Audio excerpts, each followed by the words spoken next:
好来，乡亲啊，最近这个奶咧疯传一段的影片，讲正常的一只鸡爱饲半年，但是即摆一只鸡1个月就养成了，而且一只鸡是煮4种的抗生素，拢是煮伫咧鸡翅、鸡颔管甲鸡骹，讲这部位较会囤积到抗生素。女性若是常常食，子宫会来生肿瘤。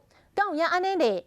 敢有影食这个鸡翅甲鸡颔管较无健康咧？今仔日个拍鸡特工队。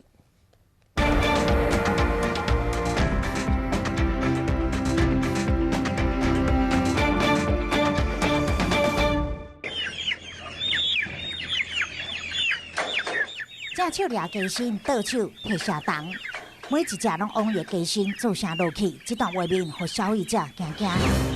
这边啊，还阁有文字：一只鸡煮4种的抗生素，正常的一只鸡都爱饲半冬，即马一只鸡咧只要1个月就够，这拢是毒，劝人赶紧食素。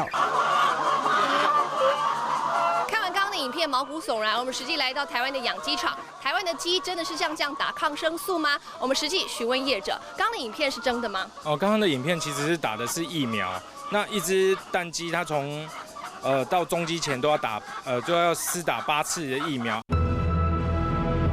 经过育种。 好，然后呢，营养也改良了，就像我们人啊，现在也比以前平均身高高了。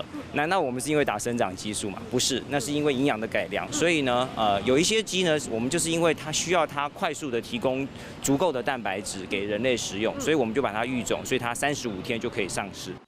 所以讲这是谣传，饲鸡的业者嘛讲成本伤高，根本是不可能实施。这么多只，哇，一只打1个人是不可能的。 成本太高了啦，而且对我要至少要3个人，一只打，打完以后丢过去，有可能吗？没有，1个人是不可能的。了解。而且你打完以后放下去，你就不知道哪一只是哪一只。嘛有人讲鸡的激素伊就是抗生素，拢会注射伫颔管迄只鸡翅啦。鸡脚会囤积抗生素，经常食的女性容易得到子宫部位的肿瘤。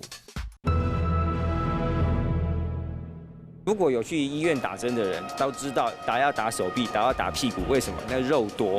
所以你想想看，鸡脚那骨头多的地方，怎么会有人打在那个地方呢？打鸡脖子，怎么会有人会打在那？打也要打大腿啊这些地方，或是打鸡胸。那这些打针是指打疫苗，只要是健康的鸡，哪里都健康。 不健康的鸡哪里都不健康，根本不会跟代谢有什么相关性的。无论是业界也是医界，拢挂保证安心者，嘛唔通把这错误信息转传，造成消费者的惊吓，会伤害到百家的产业。